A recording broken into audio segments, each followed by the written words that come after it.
मी हर गोष्टीत उशीर करतो. आता बापापूरचा गणपती बसून 9 दिवस झाले म्हणजे आम्ही चाललो 10व्या दिवशी. आता विचार करा गर्दी किती असो. माझ्यासोबत आहे पूर्वेश भाई, सध्याचा दुपट्टा बांधणं चालू आहे. आणि सध्या आपण डेव्हलप सिटी जे होत आहे ती वणी येतं. तर पोचलो होतो आम्ही बाबापूरला. आता बाबापूरच्या गणपतीची एक मान्यता आहे जी हे की हा गणपती नवसाला पावतो. तुमच्या जे काही इच्छा आकांक्षा असं मागत असेल ते हा गणपती पूर्ण करतो, पण त्याच्यासाठी तुम्हाला नवस बोलावा लागतो. दोघंच होतो आम्ही एका मागे एक. आता एवढी लाईन झाली पुरी. त्यानंतर का लाईनीत लागलो, 15-20 मिनिटांनी दर्शन झाले आणि वापस आलो.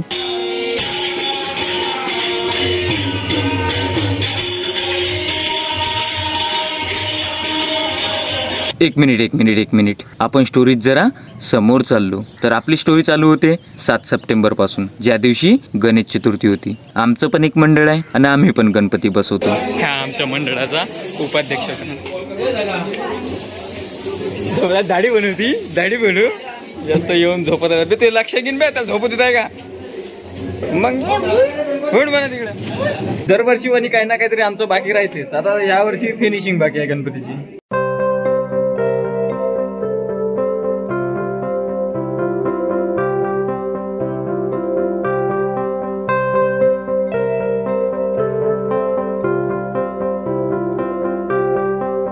पाणी आला ते पण त्याच्या घराकडे जायच्या वेळेस.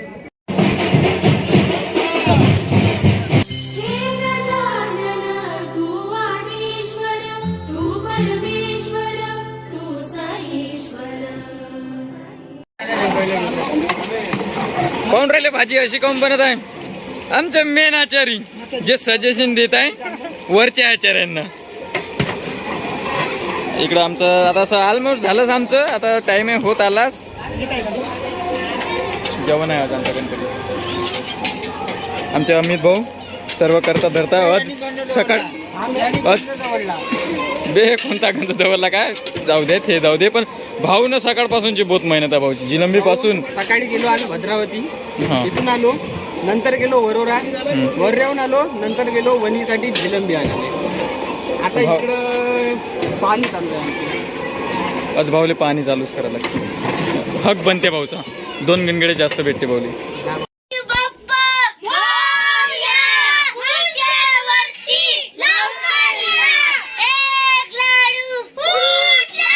गणपती बाप्पा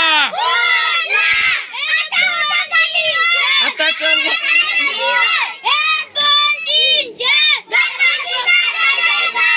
म्हणून लोक म्हणते सगळं काय गोष्टी सांभाळणं होते पण लहान पोरं नाही. एवढे 4-5 केटाडे पण मला आग उठत नाही आधी. आणि यायला मारता येत नाही कारण की गणपती बाप्पा समोर आहे. शिवापती होईन का नाही फुक मारणं? सांग सांग ना सांग.